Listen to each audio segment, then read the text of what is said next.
क्या देश की सरकार इतनी निकम्मी हो चुकी है कि पाकिस्तान से बदला लेने के बजाय यहां सरकार बनाने की तैयारी में लग गई है? ये सवाल इसलिए क्योंकि आपको बता दें कि बड़ी खबर निकलकर सामने आ रही है कि एक तरफ पीएम मोदी बिहार से लेकर आंध्र प्रदेश में दौरे पर दौरा कर रहे हैं, तो वहीं दूसरी तरफ अमित शाह ने सरकार बनाने का ऐलान कर दिया है। नमस्कार, आप देखना शुरू कर चुके हैं 4PM न्यूज नेटवर्क और मैं हूं आपके साथ प्रगति ठाकुर।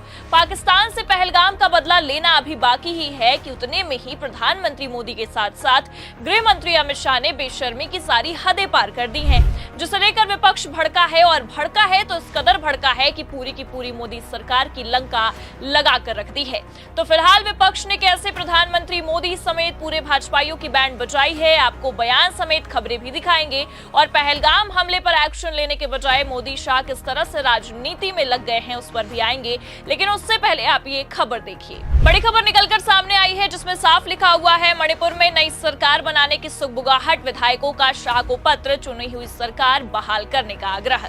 तो देख सकते हैं आप, एक तरफ पहलगाम हमले का बदला इनसे अब तक लिया नहीं गया, लेकिन सरकार बनाने की सुगबुगाहट जरूर तेज कर दी गई है। मतलब आप इनकी बेशर्मी देख लीजिए।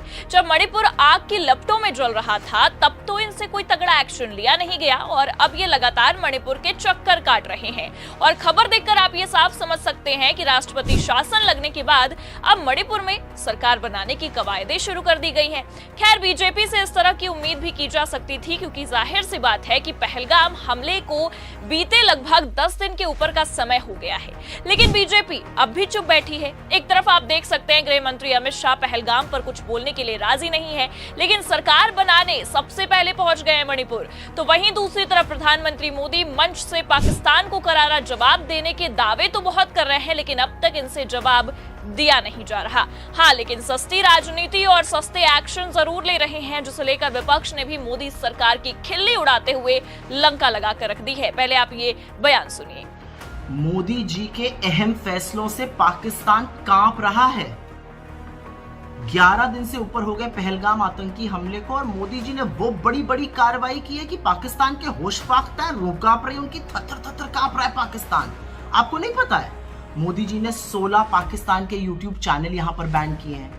मोदी जी ने पाकिस्तान के एक्टर एक्ट्रेसेस के इंस्टाग्राम अकाउंट ब्लॉक किए हैं। मोदी जी ने पाकिस्तान खिलाड़ियों के इंस्टाग्राम अकाउंट ब्लॉक किए हैं। यही नहीं, जो पाकिस्तान का वो लंपट रक्षा मंत्री है उसका एक्स अकाउंट भी यहाँ पे ब्लॉक किया गया है। अरे, पाकिस्तान सरकार का एक्स अकाउंट और उनकी वेबसाइट इंडिया में ब्लॉक की गई है। और सबसे निर्णायक कदम तो मोदी जी ने कल शाम को उठाया जब शहबाज शरीफ, पाकिस्तान के प्रधानमंत्री का YouTube चैनल यहां ब्लॉक किया। चारों खाने चित कर दिया हमने पाकिस्तान को। मोदी जी इतनी बड़ी बड़ी कार्रवाई कर रहे हैं, लाल आंख दिखा रहे हैं, और कुछ लोग हैं जो कहते हैं इससे काम नहीं चलेगा, बड़ा कदम उठाना पड़ेगा। कौन समझाए इन लोगों को? इतनी बड़ी कार्रवाई मोदी जी कर रहे हैं, देखिए, सुनिए, परखिए और फिर बोलिए। तो सुना आपने, सुप्रिया श्रीनेत ने प्रधानमंत्री मोदी और उनकी सरकार की वाहवाही करते हुए धन्यवाद भी जता दिया है कि मोदी जी ने बहुत बड़ी कार्रवाई कर दी है, पाकिस्तान पर एक्शन लिया तो है, 16 YouTube चैनल के साथ साथ इंस्टाग्राम अकाउंट को भी बंद कर दिया है। अब 10 दिन बीत गए हैं हमले को हुए, प्रधानमंत्री मोदी ने इतना एक्शन ले लिया, वही बहुत है, क्योंकि उन्हें तो भरे मंच पर ठहाके लगाने और विपक्ष की नींदें उड़ाने से फुर्सत कहां है। और ये कोई हम हवाई बातें नहीं कह रहे हैं, बाकायदा मोदी जी की तस्वीरें निकलकर सामने आ रही हैं कि पहलगाम हमले पर अपने प्रधानमंत्री इतने दुखी हो गए हैं कि हमले के 2 दिन बाद ही बिहार पहुंचकर पहले तो मंच पर नीतीश कुमार के साथ ठहाके लगाते हैं और अब आप देख सकते हैं कि बाकायदा दूसरी बैसाखी के साथ हमले के 10 दिन बाद भी हंसी ठिठोली करते नजर आ रहे हैं। ये मोदी जी का गम नहीं तो और क्या है। प्रधानमंत्री मोदी से लेकर गृह मंत्री अमित शाह को पहलगाम हमले को लेकर काफी दुख है। तभी तो आप देख सकते हैं कि गोदी मीडिया एक तरफ खबरें चला रहा है कि मोदी जी ने ये दावा किया कि कड़ी से कड़ी सजा दी जाएगी। अमित शाह ने तो यहां तक कह दिया कि चुन चुन कर मारेंगे, लेकिन यहां तो नजारा कुछ और ही दिखाई दे रहा है। मोदी जी मंच पर हंसी ठिठोली कर रहे हैं, अमित शाह सरकार बनाने में लगे हैं। हाँ, लेकिन बातें बड़ी बड़ी जरूर हो रही है, मतलब फुल हवाबाजी टाइट है इनकी। हाँ, वो अलग बात है कि ये हवाबाजी अब इनके लिए भारी पड़ती नजर आ रही है, क्योंकि जिस तरह से प्रधानमंत्री मोदी ने आम जनता को बेवकूफ बनाया है कि एक्शन होगा, जवानों को फुल छूट दे दी गई है, वैसा जमीन पर होता दिखाई नहीं दे रहा। मीटिंग पर मीटिंग बुलाई गई, लगातार कार्रवाई करने के आश्वासन दिए गए, बात कही गई, बड़े बड़े दावे किए गए। गृह मंत्री से लेकर बीजेपी के तमाम नेताओं ने, खासकर प्रधानमंत्री मोदी तक ने यह दावा किया कि एक्शन जरूर होगा, आतंकियों को कड़ी सजा देंगे, लेकिन उनके ये सभी दावे केवल हवाबाजी में ही निकल गए।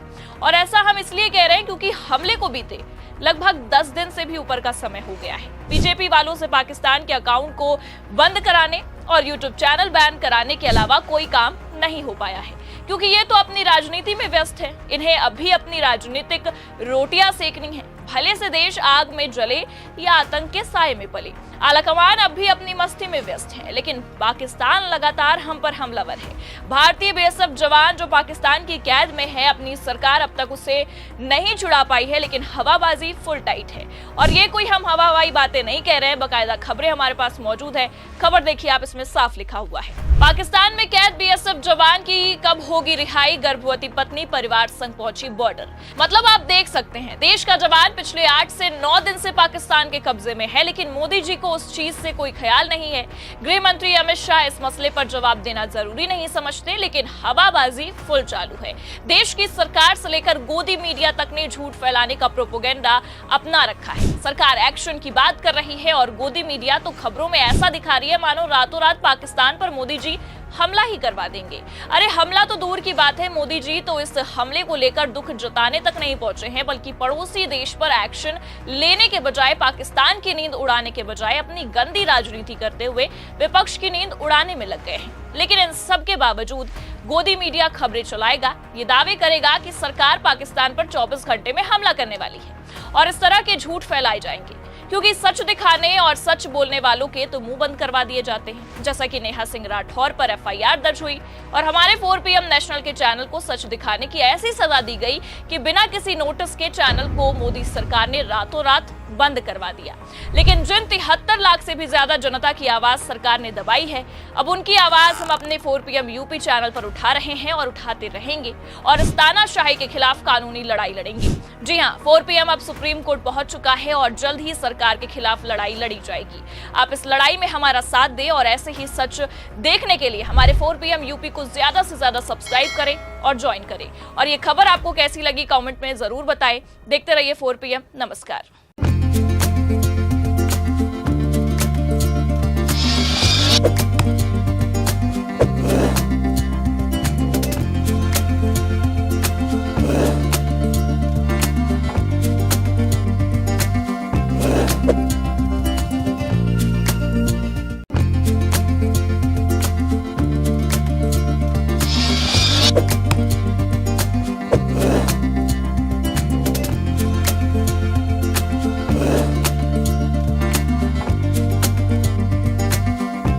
you